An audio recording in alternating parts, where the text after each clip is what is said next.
네, 우리 옆 사람과 같이 인사하겠습니다. 믿음으로 도전합시다. 이렇게 인사하겠습니다. 믿음으로 도전합시다. 네, 믿음으로 도전합시다. 네, 오늘은 하나님 나라 세우기라고 하는 제목으로 말씀을 나누려고 하는데요. 요즘 새해를 맞이해서 2025년도에 우리가 어떻게 살아야 되는가 이런 것들에 대해서 생각을 좀 해보고 있습니다. 지난주에 이야기한 것과 같이 우리 믿는 자들에게서 가장 중요한 것은 하나님의 나라와 그의 의를 구하는 것, 이것이 우리한테는 굉장히 중요하다는 것이죠. 가장 우선돼야지 됩니다. 그래서 2025년도에는 우리 모두가 좀 하나님 나라 그리고 하나님의 의가 어떤 것인지 그것을 이루기 위해서 우리가 뭘 해야 될지 이걸 다시 한번 기억해 볼 필요가 있지 않을까라고 하는 생각을 합니다. 그래서 2025년도에 우리 캠퍼스의 성도님 그 삶 가운데 하나님 나라가 진짜 임하고요. 또 하나님의 그 능력이 드러나고요. 또 그 하나님의 역사하심으로 그 삶이 평안하고 또 하나님 주신 그 축복을 모두 다 누리기를 소망합니다. 그 마음으로 오늘 하나님의 나라에 대해서 좀 생각을 해보려고 합니다. 오늘 읽은 말씀은 산상수훈에서 율법에 대해서 하시는 얘기입니다. 산상수훈에서 예수님께서 팔복에 대해서 얘기를 하시고요. 그 다음으로 바로 율법에 대해서 설명하십니다. 그러니까 예수님이 율법을 폐하러 오신 것이 아니라 율법을 완전하게 하신다라고 말씀하시는 거죠. 근데 이 말씀은 굉장히 단순합니다. 근데 이 말씀은 오해도 많고요. 또 그리고 이 말씀은 쉽게 우리 삶 가운데 적용하는 게 만만치 않습니다. 이 산상수훈이 쉬운 것 같지만 되게 어려운 말씀이거든요. 말씀 한번 보도록 하겠습니다. 마태복음 5장 17절부터 18절 말씀입니다. 내가 율법이나 선지자를 폐하러 온 줄로 생각하지 말라. 폐하러 온 것이 아니요 완전하게 하려 함이라. 진실로 너희에게 이르노니 천지가 없어지기 전에는 율법의 1.1획도 결코 없어지지 아니하고 다 이루리라. 이 말씀은 구조가 우리가 딱 읽으면 그냥 바로바로 들어옵니다. 17절에 보면 딱 그 얘기가 나오거든요. 내가 예수님이 율법을 폐하러 온 줄로 생각하지 말라. 오히려 폐하러 온 것이 아니라 완전하게 하려 함이라. 그러니까 이 말씀을 보게 되면 딱 대칭이 보이지 않습니까? 폐한다 그리고 완전하게 한다. 이렇게 보입니다. 그래서 우리가 이 예수님이 율법에 대해서 갖고 있는 생각이 뭐냐면요. 바로 폐하러 온 것이 아니고 완전하게 된다라고 하는 것을 서로 대칭하면서 이제 우리 생각하게 한다는 거죠. 근데 우리가 이 폐하러 하는 것보다 완전하게 된다라고 하는 의미가 더 먼저 들어오게 되죠. 그러다 보니까 우리는 폐하는 이유를 생각하게 된다는 거죠. 그래서 대칭으로 완전하게 하기 위해서는 현재의 모습이 뭐라는 겁니까? 불완전하다라고 생각을 하게 된다는 거죠. 그래서 우리는 폐하러 오다라고 하는 것보다 오는 것에 대해서 미리 짐작해서 생각합니다. 율법이 불완전한 상태이기 때문에 예수님이 이거를 폐하러 온 거 아닌가? 근데 예수님이 오셔서 이거를 폐하지 않고 오히려 완전케 하신다. 이런 생각을 하게 된다는 거죠. 그래서 율법 자체가 불완전해라고 하는 생각을 하게 된다는 것이죠. 그래서 이걸 두 개를 연결시켜서 우리는 이해를 하려고 합니다. 그래서 우리가 이런 얘기를 많이 들었을 겁니다. 율법은 우리에게 구원을 이루는 건 아니죠. 우리는 그걸 되게 압니다. 믿음으로 구원을 받으니까. 그러니까 율법의 역할은 오히려 정죄하고 그리고 우리에게 구원을 이루지는 못한다는 겁니다. 그래서 율법이 불완전하다라고 설명하는 이유는 뭐냐면요. 바로 그 근거들을 어떻게 보냐면요. 율법은 우리의 구원을 이루지 못해. 그렇기 때문에 그건 온전한 것이 아니야. 완전한 것이 아니야. 이렇게 설명한다는 것이죠. 그리고 예수님께서 완전케 하신다라고 하는 의미는 뭐냐면 바로 그 구원이 없는 율법에서 그 구원을 이루려고 하기 위해서 바로 예수님이 십자가를 지시는 거야. 그래서 예수님이 오심으로써 율법의 불완전한 것이 완전케 되는 거야. 이렇게 해석하는 경우가 많다는 거죠. 그럴듯하지 않습니까? 저도 그렇게 생각했을 때가 있었습니다. 근데 이 말은 그럴듯하지만 하나님을 생각하면요. 어떻습니까? 맞지가 않습니다. 생각해보세요. 하나님이 그러면 처음에 우리한테 불완전한 걸 주신 겁니까? 그리고 그 오랜 세월 동안 불완전한 것을 지키라고 하시겠습니까? 그러면 좋으신 하나님일까요? 부족한 것 절대로 구원을 이루지 못하는 걸 주고 너 그거를 잘 지키면 축복받을 거야. 그렇게 해놓고 그리고 이루지 못할 것을 가지고 이루게 하라고 지키라고 막 요구하는 거 그거는 하나님이 좋으신 분입니까? 의로우신 분입니까? 우리를 존중하시는 분입니까? 아니죠. 그건 하나님의 성품과 맞지 않아요.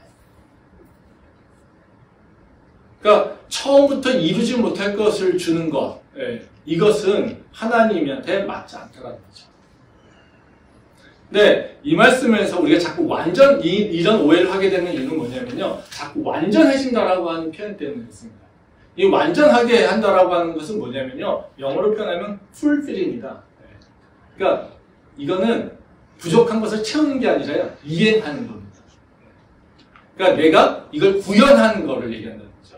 즉 예수님께서 내가 폐하러 오지 않고 완전케 라고 하는 것은 뭐냐면 내가 폐하지 않는다는 뭐냐면요. 내가 율법을 무시하지 않아. 내가 율법을 버리지 않아. 내가 율법을 철저하게 존중해. 이겁니다. 그리고 나는 율법을 완전하게 이행할 거야. 이거를 얘기한다는 거죠. 그러니까 19절에 보면 뭐라고, 18절에 보면 뭐라고 나옵니까? 1.1획도 결코 없어지지 않을 거야. 즉, 율법은 이미 완전해.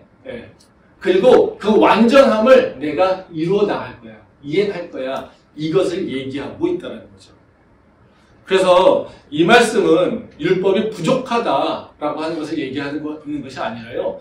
이 말씀은 하나님의 나라를 어떻게 이뤄갈 것인지에 대한 방법을 설명해 주고 있는 거죠. 그래서 율법을 없애려고 하는 것이 아니라요. 율법이 필요 없어 라고 얘기하는 것이 아니라요. 우리한테는 율법이 필요 없고 저 율법은 우리를 다 죄로 가두는 것밖에 없는 거고 우리는 예수님의 십자가만 믿으면 돼. 이렇게 얘기하는 게 절대 아니라는 거예요. 율법 중요해. 너 이걸 잘 지켜야 돼. 그리고 율법을 지킬 때 너희가 하나님 나라를 체험할 수 있어. 그리고 하나님 나라를 온전히 경험할 수 있어. 이것을 얘기하고 있다는 거죠. 다시 말하면 우리 삶 가운데 어떻게 하면 하나님의 나라를 이루어 나갈 것인가. 그 방법론을 설명하고 있는 게 바로 오늘 말씀이라는 거죠. 산상수는 계속해서 얘기하는 것이 하나님의 나라입니다. 하나님 나라가 어떻게 우리 삶 가운데 이루어질 것인가. 그래서 그 평화가 어떻게 이루어질 것인가. 그 풍요함이 어떻게 이루어질 것인가. 이것에 대해서 설명하고 있는 게 산상수이라는 거죠. 그래서 우리는 이 말씀을 절대로 율법의 부족함이 아니라 율법의 완전함을 기억해야 되는 거고요. 그리고 율법을 통해서 하나님의 나라를 어떻게 이루어갈 것인가 라고 하는 관점에서 우리는 살펴볼 필요가 있다는 거죠. 그래서 오늘은 우리가 하나님 나라를 이루기 위해서 무엇을 해야 될 것인가 이 문제만 좀 한번 생각을 좀 해보도록 하겠습니다. 첫 번째로 우리 삶에서 하나님의 나라를 이루기 위해서 우리가 해야 되는 게 뭐냐면요. 우리의 의로움의 기준이 좀 바뀌어야 됩니다. 즉 내가 무엇이 어떤 게 옳아 또는 어떤 게 발라 또는 아니면 이게 정의로워 라고 하는 것을 판단하는 기준이 있겠죠? 근데 그 기준은 다른 것이 아니어야 돼요. 딱 하나님 말씀밖에 없다는 거예요. 다른 기준으로 내 의로움을 인정하려고 하지 말고 하나님 말씀에 따라서 내가 의로움을 판단하려고 하는 바로 그 생각을 가져야 된다는 겁니다. 말씀 보겠습니다. 마태복음 5장 17절 말씀입니다. 내가 율법이나 선지자를 폐하러 온 줄로 생각하지 말라. 폐하러 온 것이 아니요 완전하게 하려 함이라. 저희 방금 읽은 말씀이죠. 이거는 예수님께서 왜 율법을 얘기하면서 율법이나 선지자를 폐하러 온 줄로 생각하지 말라 이렇게 얘기하는지를 생각해 볼 필요가 있다는 거죠. 이건 다시 말하면 무슨 얘기예요? 이건 예수님께서 얘기하는 게 아니죠. 너희가 나를 보고서 무슨 생각을 하냐면 내가 율법이나 선지자를 무시한다고 생각해. 이렇게 생각하고 있다는 거죠. 누가 이렇게 생각을 할까요? 율법이나 선지자를 중요하게 여기는 사람들이 이런 생각을 하겠죠. 즉 다시 말하면 처음에 예수님이 오실 때 이 유대인들은 뭐라고 생각했습니까? 선지자. 그렇죠? 근데 예수님이 얘기하는 게 그 앞에 선지자랑 얘기하는 게 좀 다른 것 같아요. 율법을 얘기하는 게 틀린 것 같아요. 가장 대표적인 게 뭡니까? 안식일의 규정. 그렇죠? 안식일에 사람도 고치고 막 병든 자도 고치고 막 제자들이 길 가는 거 이삭 따먹는 것도 잘못했다고 얘기도 안 하고, 손 씻는 것도 문제가 없다고, 손 안 씻는 것도 문제가 없다고 얘기하고. 그쵸? 예수님이 가르치는 게 뭐예요? 율법하고 다르게 얘기하는 것 같아요. 그러니까 율법만 신봉하던 사람들이 누구예요? 바리새인이나 서기관들, 유대인들. 그쵸? 또 그들이 중요한 건 뭡니까? 선지자들이 얘기했던 거, 그 가르침.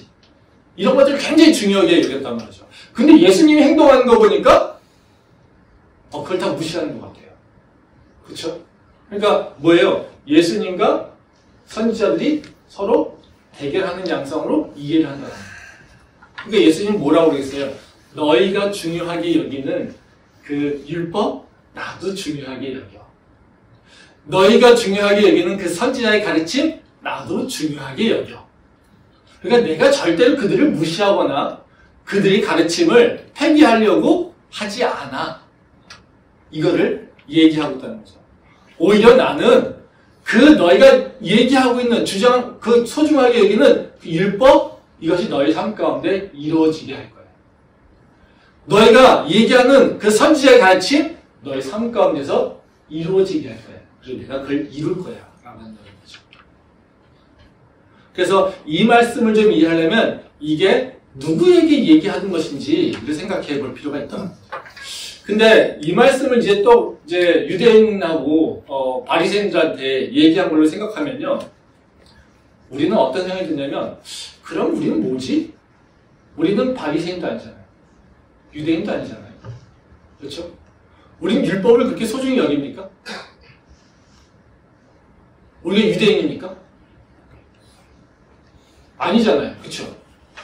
그래서 어떤 사람들은 야, 너희가 믿는 그 성경 이스라엘 역사잖아. 근데 그 이스라엘 역사 갖고 너희가 그렇게 믿고 막 그렇게 그걸 가르치려고 따르면 어떻게 이런 얘기를 하는 사람들이 있죠. 되게 무식한 얘기긴 하지만요. 어쨌든 그런 얘기 하는 사람도 있어요. 우리도 이런 생각 들죠. 이 말씀이 우리한테 하는 얘기가 아니라 바리새인과 서기관들 그리고 유대인들에게 하는 얘기라면 우리가 이 말씀을 들어야 될 이유가 뭐냐는 거죠. 그렇지 않습니까? 근데 이 말씀은요, 바리새인과 서기관들한테만 얘기하는 것이 아니고요. 이 말씀은 뭐냐면요, 바리새인과 서기관들처럼 율법을 통해서 자기의 의를 나타내려고 하는 사람들, 율법을 통해서 자기의 의로움을 드러내려고 하는 사람들, 율법을 통해서 자기의 정체성을 지키려고 하는 사람들, 이런 사람들에게 하는 얘기예요. 말씀 보겠습니다. 빌립보서 3장 4절에서 5절 말씀입니다. 그러나 나도 육체를 신뢰할 만하며 만일 누구든지 다른 이가 육체를 신뢰하는 것이 있는 줄로 생각하면 나는 더욱 그러하니 나는 8일 만에 할례를 받고 이스라엘 족속이요 베냐민 지파요 히브리인 중에 히브리인요 율법으로는 바리새인이요. 예. 이 말씀은 이제 사도 바울이 자기가 누구인지 그 정체성에 대해 설명하고 있는 거예요. 그래서 주목할 거는요, 마지막에 그런 얘기 하죠. 율법으로는 바리새인이요 이렇게 얘기하죠. 그렇죠? 네. 지금 다시 말하면 유대인들은요, 자기네들이 누군지라고 하는 것을 뭘로 정했냐면 율법을 가진 것을 정했다.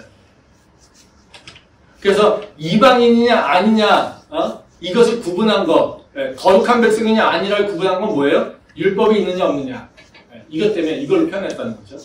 그래서 율법이라고 하는 것은 어떤 거냐면요, 바로 자기네들 정체성과 관련이 있었던 거예요. 그러니까 여러분들이 잘 알고 있는 바리새인들이 나오게 된 거는요, 바로 성경에 보면 바리새인이 어떻게 나오는지 설명 안 하죠. 유대인 역사를 좀 알아야 돼요. 그러니까 구약 시대와 신약 시대 그 사이에 400년이라는 시대가 있습니다. 그걸 우리는 중간 시대라고 얘기해요. 이때는 뭐냐면요, 바로 이스라엘이 독립했던 시기예요. 그래서 그 안에서 싸움이 일어났던 시기들이에요. 네? 그래서 여러분들 아마 들어도 봤겠지만 마카비 혁명 이런 것이 일어났던 시대예요. 근데 이 시대가 어떤 시대냐면요, 바로 막 바벨론에서 포로가 되고 돌아온 다음에 율법이 있다가 다시 마카비 혁명이 일어나면서 새롭게 어떤 시대적 변화, 정치적 환경의 변화가 일어나요. 근데 그 조류가 뭐냐면 헬라니즘이 들어왔다는 거예요. 그러니까 이방 문화가 들어와서 유대를 변화시키려고 했어요. 그러면 그 오랜 동안 자기네들이 포로 생활했잖아요. 속국이었잖아요. 그러니까 유대인들은 뭘 되게 중요시 여깁니까? 자기네 정체성을 되게 중요시 여겨요. 그래서 우리가 다니엘서나 이런 걸 보더라도 다 뭘 얘기합니까? 우리는 하나님의 백성. 그러면서 율법을 중요시 여기죠. 그래서 성전과 율법을 통해서 자기네들 정체성을 구현해가는 게 바로 이스라엘 백성들의 모습이에요. 그런데 중간 시대는 어떤 시대였냐면 독립해서 자기네들이 왔는데 근데 정치적 상황으로 그 유대인 안에서 어떤 사람들은 바로 헬라니즘 문화의 변화를 그 영향을 받아서 글로 바뀌어야 돼. 네. 근데 어떤 사람들은 어떻게 했습니까? 그게 아니라 우리는 율법을 지켜야 돼. 이런 사람이 있었다는 거죠. 그래서 생긴 무리가 바로 그 헬라니즘 문화가 들어온 것에 대해서 우리의 정체성을 율법으로 지켜야 돼. 우리는 하나님 말씀으로 살아야 돼. 이거를 지키려고 했던 사람들의 그룹들이 생겨납니다. 그 중에 하나가 바리새인.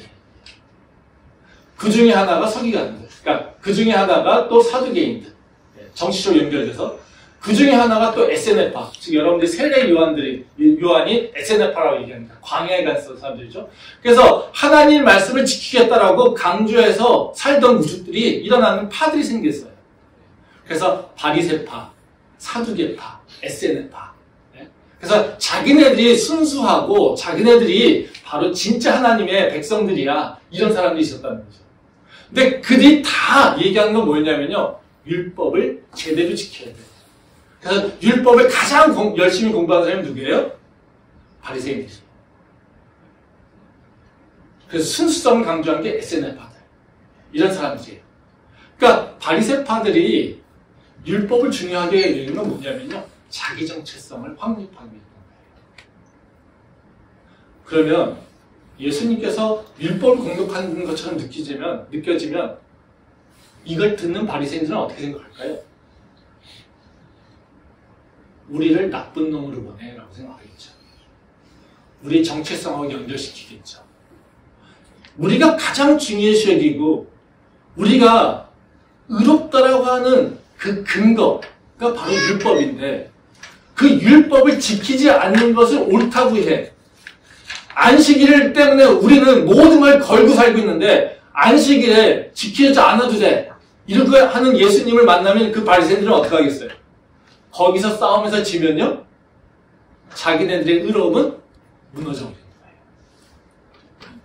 그러니까 율법 가지고 예수님하고 논쟁한다는 거죠. 지금 이 시대는 그럼 어떨까요? 우리는요 율법은 없어요.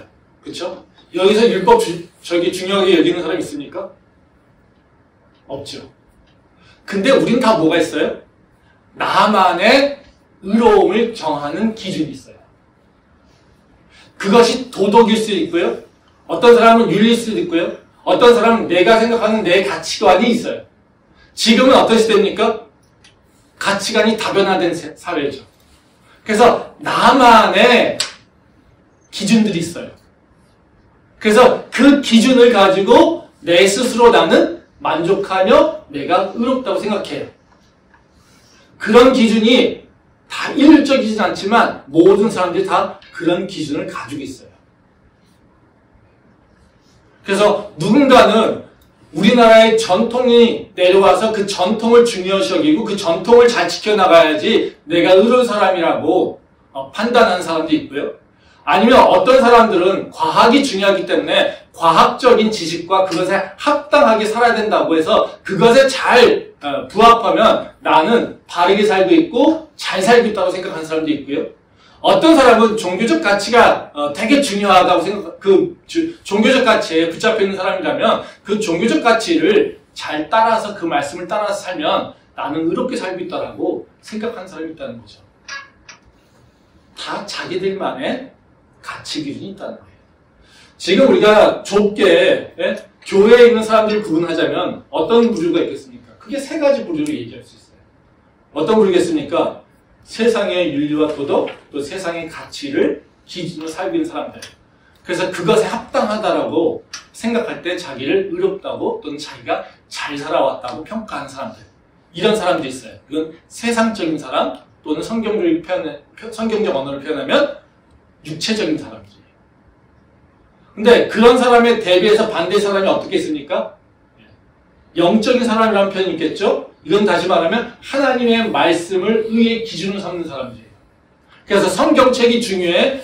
예수님의 가르침이 중요해. 그래서 예수님의 가르침이나 성경에 나와 있는 그 규정들을 잘 지켜나가면 우리는 의롭다고 생각하는 사람들이에요.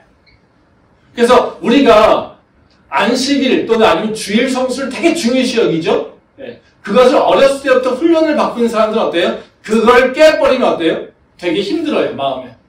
부담감이 생겨요. 근데 그런 것이 없는 사람들은 어때요? 뭐 그냥 주일은 아무 때나 그냥 내가 지키고 싶으면 지키는 거고 말고 싶으면 하는 거지.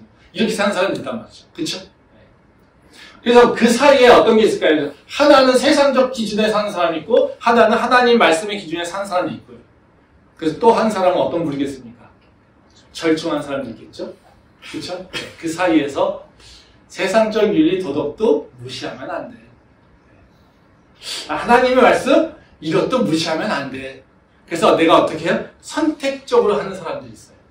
그래서 교회는 세 가지의 부류의 사람들이 존재해요.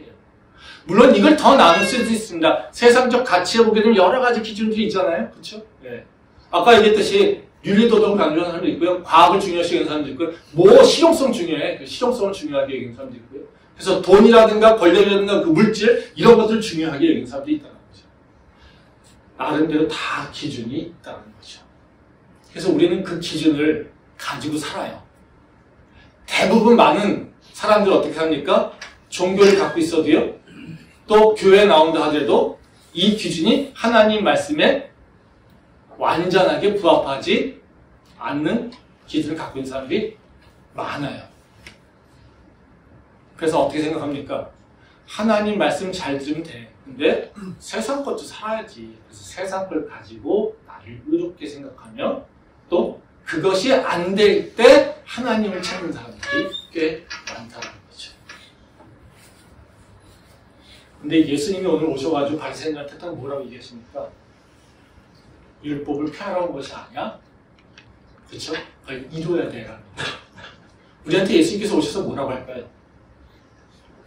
우리의 세상적인 도덕, 윤리, 우리가 옳다라고 하는 것들을 다 무시할까요? 그렇지 않아요. 다 인정할까요? 그렇지 않아요. 그렇죠? 그럼 우리는 뭘 선택해야 돼요? 그거를 판단하는 예수님의 기준을 선택해야 돼요. 그게 예수님과 나와 함께 하는 거니까요. 그럼 뭐겠습니까? 오늘 말씀을 보면 예수님이 인정하는 것은 하나님의 말씀, 율법을 중요시 여긴다는 거죠. 그리고 율법을 통해서 내 삶 가운데 하나님의 나라가 임하는 것을 경험할 수 있다는 거예요. 그러면 우리의 기준이 내 삶 가운데 하나님의 나라를 경험하려면 먼저 어떤 일이 있어야 돼요? 나를 의롭게 하는, 내가 중요하게 여기는 그 가치가 바뀌어야 돼요. 뭘로요? 세상적 가치가 아니라 하나님의 말씀으로 그 가치 기준이 바뀌어야 돼요. 그래야지 우리가 하나님의 나라가 임하는 것을 경험하고 하나님의 나라가 이루어지는 걸 통해서 하나님이 살아계시고 하나님이 역사하심을 경험할 수 있다는 거죠. 근데 우리가 이런 것을 하지 않으면 어떻게 될까요? 하나님은 보이지 않아요. 하나님 나라 이루어지는 거 우리는 알 수가 없어요. 우리가 해놓고도요 그냥 어쩌다가 아니면 내 노력으로 하는 걸로 생각하는 경향이 참 많다는 거죠. 그래서 우리가 2025년도에 내 삶 가운데 하나님의 나라가 온전히 임하셔서 하나님의 그 능력이, 하나님의 그 풍요함이, 하나님의 그 평화가 내 삶에서 가득 차길 원해요 라고 한다면 뭐부터 바뀌게 됩니까? 내 삶의 기준부터 바뀌어야 돼요. 이제 하나님의 말씀 따라 살겠습니다 라고 하는 결단이 있어야 돼요. 그게 시작입니다. 그래서 예수님께서 이렇게 그 얘기를 하고 계신 거예요. 저는 우리는 이런 믿음의 결단이 우리 캠퍼스의 성도님들 가운데 있기 소망합니다. 그래서 그 믿음의 결단을 통해서 2025년도에는 하나님 나라가 우리 삶 가운데 이루어지는 것을 경험하고 그의 능력과 그의 풍요함과 그의 그 평안을 누릴 수 있기를 소망합니다. 두 번째로는요, 우리가 해야 될 일은 뭐냐면 하나님의 기준도 되게 중요하지만요, 어떻게 실천할 것인가도 되게 중요해요. 그렇죠? 네. 그러니까 우리가 해야 될 일은요, 하나님의 나라가 하나님 말씀이 분명히 있잖아요. 그러면 이것을 보고서 우리는 어떤 태도를 가질 것이냐가 되게 중요하다는 거죠. 근데 그 태도는 어떤 거였냐면 그걸 아는 것으로 끝나는 것이 아니라 그것을 이루려고 하는 것으로 변해가야 된다. 그게 만만치 않고 쉽지 않지만 하나님을 알고 설명하는 것이 아니라 그리고 그걸 1.1도 틀리지 않게 내가 이루어볼 거야. 내가 그것을 향해 갈 거야 라고 하는 실천하는 그 태도를 결정하는 게 되게 중요하다는 겁니다. 말씀 보겠습니다. 마태복음 5장 19절 말씀이에요. 그러므로 누구든지 이 계명 중에 지극히 작은 것 하나라도 버리고 또 그같이 사람을 가르치는 자는 천국에서 지극히 작다 일컬음을 받을 것이요 누구든지 이를 행하며 가르치는 자는 천국에서 크다 일컬음 받으리라. 이 말씀은 예수님이 이제 그 말씀이 중요해, 계명이 중요해. 근데 계명에 보면 계명에 대해서 두 가지 사람이 있어 이렇게 얘기하고 있어요. 한 가지는 어떤 사람입니까? 지극히 작은 것을 조금씩 바꿔가면서 옳다라고 하는 사람이 있어. 그렇죠? 그리고 또 다른 사람은 어때요? 그런 거 하지 않고 그 말씀이 다 옳아 그리고 그걸 실천하려고 노력하는 사람이 있어. 두 가지라는 거죠. 근데 여기서 재밌는 건 뭐냐면요. 예수님이 뭐라고 표현하세요? 지극히 작은 것 하나를 바꾸는 거예요. 그러면 이게 별 차이가 있을까요? 아주 미세하게 바뀐다는 거예요. 그러면 사실은 겉으로 보기에는요, 별 차이가 보이지 않는다는 거예요. 생각해보세요. 내가 하나님 말씀 잘 지켜. 근데 내 상황이 조금 어려워. 그래서 이러면 되겠지? 이렇게 생각할 수 있잖아요. 그렇죠? 아니, 요 정도까지. 아, 이거 어려워? 요 정도로 우리 타협하자. 우리 그걸 누가 뭐라고 그러겠어요. 그렇죠? 그러니까 이 말씀 보면요. 둘 다 되게 실천하려고 하는 사람이에요. 그렇죠? 앞에 작은 거를 바꾼 사람도 실천 안 하는 거예요? 아니, 실천하는 사람이에요. 말씀을. 뒤에 완전히 실천하는 사람들이, 실천하려고 하는 사람들이요? 실천하는 사람이에요.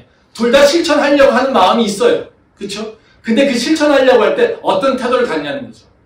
하나는 어떻게 해요? 조금씩 바꿔가면서 가는 사람이 있고 하나는 되게 엄격하게 그거를 평가하는 사람들이 있다는 거죠. 이 차이가 뭘까요? 이거를 그렇게까지 구분할 필요가 있을까요? 그냥 말씀이 왔어요. 내가 열심히 살아요. 아, 그걸 기억하고 지키려고 해요. 아, 내가 상황이 안 돼요? 조금 바꿔서 내가 타협해서 살아요. 문제가 될까요? 아, 그러면 조금 바꾼다는 게 무슨 의미지? 그렇다고 새로운 율법을 만드는 것도 아니잖아요. 그렇죠? 네. 기준을 완전히 바꾸는 것도 아니잖아요. 그러면 조금 말씀을 바꾼다라고 하는 거, 이게 뭐지? 한번 생각해보세요. 여러분들이 율법을 조금씩 바꿔봤어요? 없을걸요? 그렇죠? 네? 율법을 내가 조금 바꿔보겠다라고 하는 그 의도가 있는 분 계십니까? 우리는 없어요. 그런 생각. 근데 사실 우리는 그렇게 해봤어요. 그 이기점플이 뭐냐면요. 바로 산상수훈에 있어요. 그러니까 그 산상수훈에서 보면요. 그런 얘기입니다. 뒤에 나오면요. 살인하지 마라, 뭐 가늠하지 마라 이런 얘기 쫙 나와요. 그 중에 마지막에 원수를 사랑하라는 얘기가 나오거든요. 원수를 사랑하는 게 쉽지 않죠. 그렇죠? 네. 근데 예수님은 분명히 뭐라고 얘기했습니까? 원수를 사랑하래. 아, 내가 다른 사람도 사랑하는 게 쉽지 않은데 내가 원수를 사랑하는 게 얼마나 어려워요. 그렇죠? 그래서 우리는 어떻게 합니까? 전 개인적으로 그렇게 그렇게 실천하는 경우가 있습니다. 내가 미워한 사람을 사랑은 못하겠는데 미워하지 말자. 그래서 저 나름대로 혼자 그렇게 생각해요. 미워하지 않는데. 그래. 미워하지 않는다는 거는 그 사람 때문에 내 마음 가운데 분노나 불편함이 없도록 하면 돼. 그리고 그 사람이 내 삶에 영향력을 행사하지 않도록 단절시키면 돼. 그래서 전 단절시켜버리는 삶을 살거든요. 그럼 사실 뭐예요? 원수를 사랑하라고 하는 말씀을 저는 뭘로 바꾼 거예요? 원수를 미워하지 마. 그렇죠? 생각해보세요. 네. 굿하고 나쁘다고 같습니까? 틀립니까? 달라요. 잘 모르겠죠. 그렇죠? 사랑한다라고 하는 것과 미워하지 않아. 우리가 보기에는 큰 차이가 없는 것 같아요. 근데요, 이게 다르다는 거죠. 사랑하지 않는 것과 미워하지 않는 건 다르고요. 사랑하는 것과 미워하지 않는 것도 다르다는 거예요. 그러면 우리가 사랑하라고 하는 것을 나 그렇게 할 수는 없으니까 미워하지 않아. 이걸로 치환시켜서 해버리면 우리는 어떤 거예요? 예수님께서 말씀하시는 아주 작은 것을 바꿔서 지키는 자가 되는 거예요. 근데 예수님이 이걸 나쁘다고 보진 않아요. 근데 그것이 잘한 거다라고 칭찬하진 않는다는 거예요.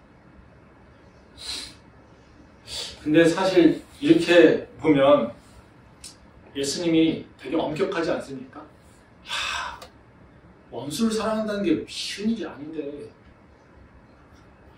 예수님 우리한테 너무 과도하게 뭐를 요구하시는 거 아닙니까?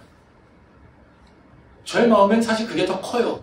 제가 미워하지 않아도 돼, 미워하지 않으면 되라고 하는 생각이 저한테도 미워한 사람이 있지 않겠습니까? 그쵸? 근데 그거를 할 때마다 원수를 사랑하라고 하는데 원수까지는 아니어도 내 마음에 불편한 사람인데 그 사람을 사랑해라고? 난 도저히 안 되겠더라고요. 그래서 저는 타협한 게 그거예요. 미워하지 말자 이거였어요. 근데 예수님은 이거 가지고 만족하지 않는다는 거죠. 그럼 예수님이 왜 이렇게 엄격하게 하실까냐는 거죠. 우리가 그 의도를 알아야 되지 않겠습니까? 예수님이 왜 우리한테 이렇게 엄격하게 아주 작은 것도 네가 변경해서 율법을 고치지 마. 율법은 그대로 너가 인정해야 돼. 이렇게 엄격하게 하시는 이유가 뭐냐는 거죠. 우리가 이걸 하는 이유는 뭐냐면요. 예수께서 우리한테 요구하는 이유는 뭐냐면 우리가 율법을 조금씩 변경해서 우리 삶에다 적용하려고 한다면요. 그 삶은 하나님 나라의 방향성과 달라지게 됩니다. 그러니까 아주 작은 미세한 차이지만 그것의 끝은 다르다는 거예요. 쉽게 말하면 그런 겁니다. 네? 우리가 지금 이 상태에서 이 작은 변화, 조그만 변화가 일어났습니다. 근데 이것을 계속해서 다 알다시피 가보세요. 저 끝에 가서는 어떻습니까? 완전히 많은 격차가 있는 거죠. 시작점에서는요, 아주 작은 변화지만요, 끝에 가서는 어떻습니까? 굉장히 많은 차이가 일어나요. 즉, 하나님의 나라는 율법을 통해서 이루어지는데 그 율법을 내 마음대로 조금씩 바뀌어가면요, 결국에는요, 그것이 완전히 다른 방향으로 가게 된다는 거죠. 말씀 보겠습니다. 마태복음 5장 21절에 22절 말씀. 옛 사람에게 말한 바 살인하지 말라. 누구든지 살인하면 심판을 받게 되리라 하였다는 것을 너희가 들었으나 나는 너희에게 이르노니 형제에게 노하는 자마다 심판을 받게 되고 형제를 대하여 나가라 하는 자는 공회에 잡혀가게 되고 미련한 놈이라 하는 자는 지옥불에 들어가게 되리라. 예, 이 말씀은 우리가 잘 알고 있는 살인하지 말라는 거죠. 예. 이 살인하지 말라는 것에 대해서 예수님은 뭐라고 하냐면요, 화내지 말라는 거. 그러니까 형제들에게 화내지 마. 이렇게 기준을 제시하고 있어요. 이게 생각해 보세요. 살인하지 말라는 것과 형제에게 화내지 말라는 것, 이게 같은 얘기입니까? 틀린 얘기입니까? 다른 얘기죠. 근데 예수님은 어떻게 합니까? 이걸 같은 걸로 보고 있다는 거예요. 그러면 하나는 진짜가 있고 하나는 짝퉁이 있겠죠. 그쵸? 짝퉁까지는 아니어도 뭐가 있겠습니까? 변형된 것이 있겠죠. 그쵸? 그러면 이 두 가지 율법을 제시하고 있는데 살인하지 말라는 율법과 형제를 미워하지 마, 형제에게 분내지 마 라고 하는 그 두 가지 규정이 있습니다. 어떤 게 진짜일까요? 어떤 게 원형일까요? 오리지널은 어느 걸까요? 당연히 형제를 분내지 마. 형제에게 화내지 마. 이겁니다. 이것이 하나님께서 원하는 첫 번째 기준이에요. 율법의 기준. 근데 생각해보세요. 형제에게 화 안 낼 수 있어요? 화나는 게 내 마음대로 돼요? 안 되잖아요. 화나는 건 감정적인 거고요. 내가 그냥 뭔가를 들으면 그냥 반응하는 거잖아요. 그쵸? 근데 그게 내 마음대로 컨트롤 됩니까? 그럼 우리는 화내가지고 지옥 간다고 하면 어떻게 됩니까? 응? 수만 번 가야 되지 않겠습니까? 그걸로 천벌 받아야 되면요. 천벌이 아니라 뭐, 네? 우리는 감당할 수 없어요. 그쵸? 근데 예수님 뭐라고 하세요? 그렇게 얘기하세요. 우리는 그게 안 돼요. 그럼 우리는 어떻게 해야 돼요? 이 조건을 조금 완화하면 돼요. 미워하면 때릴 수 있겠지? 미워하면 감정적으로 심하게 때리다 보면 죽일 수도 있겠지? 야, 근데 우리가 어느 정도는 분을 내는 거 이해해야 되잖아? 근데 그 선이 있지. 죽이지만 하면 되는 거 아니야? 그렇죠? 그래서 우리는 죽이지 않는다는 걸로 파악하게 된다. 그러면 이 두 기준을 한번 생각해 봅시다. 이 두 기준은 우리의 삶에 어떤 영향을 줄까요? 우리가 형제에게 분내지 않는 것, 이 기준이 아니라 살인하지 말라고 하는 기준으로 삼고 살아요. 그럼 우리한테 어떤 일이 일어날까요? 이 기준이 아니라 요 변형된 기준을 가지고 살면 우리 먼저 딱 어떤 마음이 들어요? 마음이 편해요. 그렇죠? 왜? 죄인은 아니니까요. 말씀대로 화내면 이게 죄야 라고 얘기한다면 우리는 어때요? 화낼 때마다 마음이 불편해요. 그렇죠? 또 죄졌네. 또 하나님께서 나를 벌하시면 어떡하지? 이런 걱정함이 있죠. 그렇죠? 근데 기준이 살인하지 마라 기준으로 가게 되면 어때요? 화내도 우리는 마음이 편해요. 그렇죠? 왜? 죄까지는 아니니까. 그러니까 뭐가 편합니까? 어떤 일이 일어납니까? 내가 마음이 편해질 수 있어요. 그래서 우리는 대부분 어떤 상태입니까? 현재 모습은요. 분내지 말라와 살인하지 말라 그 사이에 있어요. 맨날 분내요? 근데 살인까지 가지 않잖아요. 그래서 우리는 어때요? 나는 죄인이 아니야. 이렇게 생각한다는 거죠. 내가 마음이 편해요. 나는 어떻게 해요? 의로운 사람이라고 생각한다는 거죠.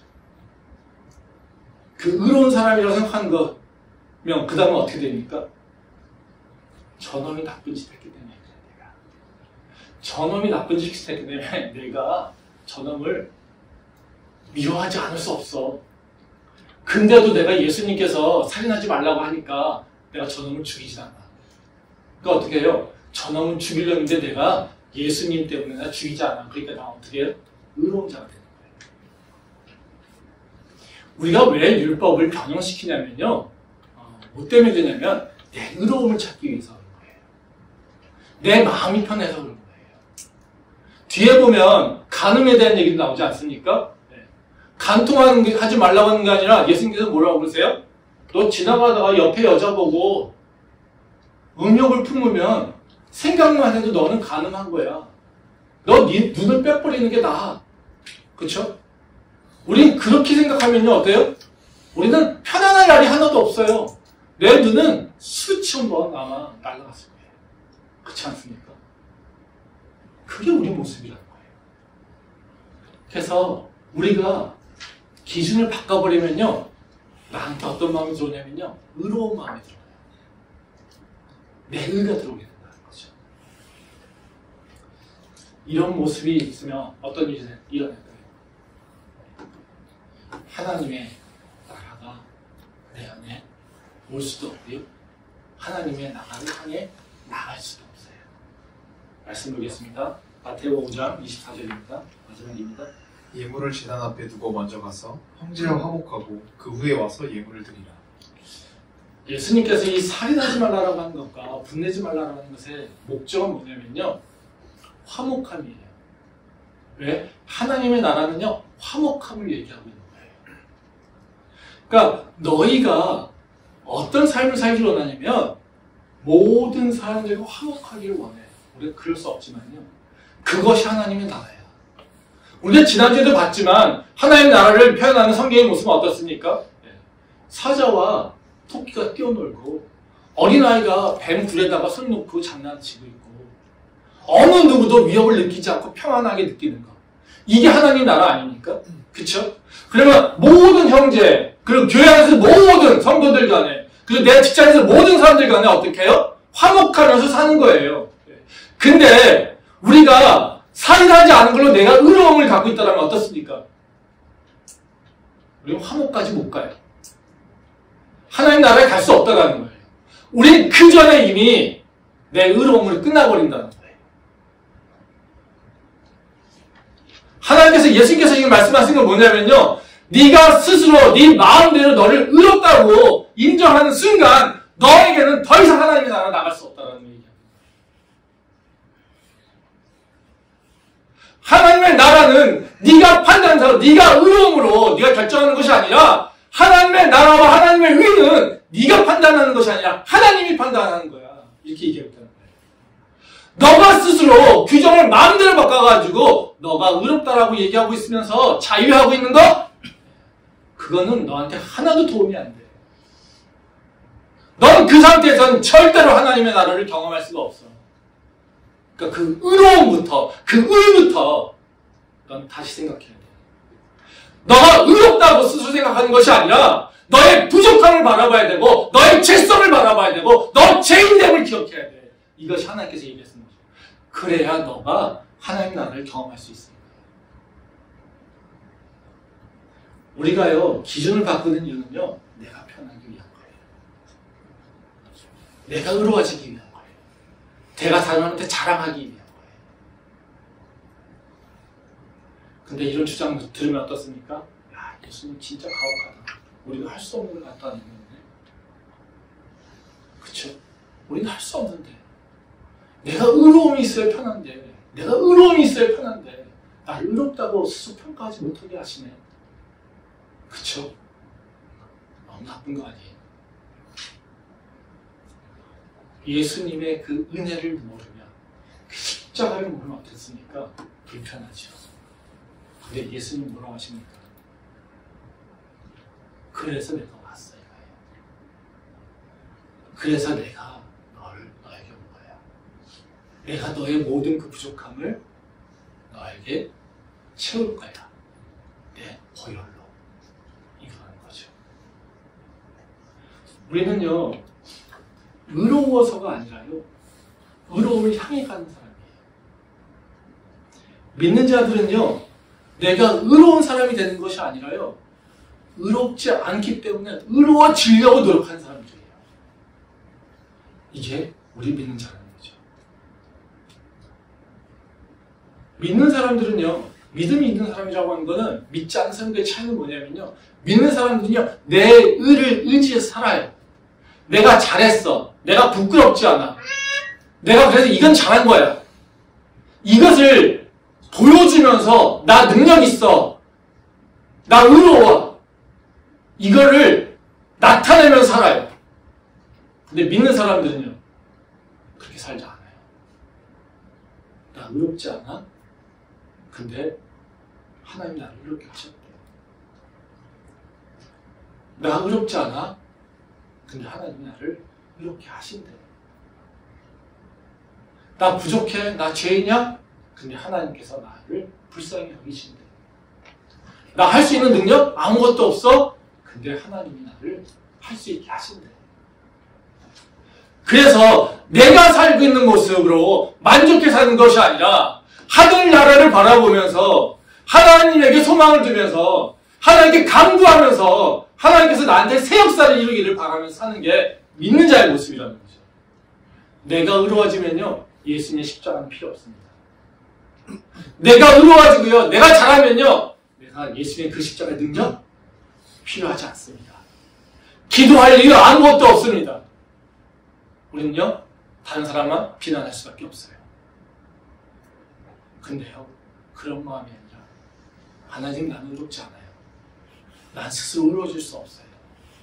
그래서 주님께 나갑니다. 그 겸손함으로 주님 앞에 나갈 때 내 삶에 새 일이 일어나는 거예요. 내 능력이 없지만요 주님을 의지합니다. 그럴 때 내게 새로운 능력이 임하는 거예요. 그때 하나님께서 말씀하신, 예수께서 말씀하신 바로 그 하나님 나라가 우리에게 임하시고 그 하나님 나라의 그 평안이, 그 통요함이, 그리고 그 기쁨이 우리한테 오는 거예요. 우리가 2015년 무슨 믿음을 살아야 될지 다시 한번 결단하기 바랍니다. 그리고 오늘 산상순에 선포하는 그 하나님의 나라가 2025년 된 우리 삶 가운데 임재하기를 간절히 소망합니다. 기도하겠습니다.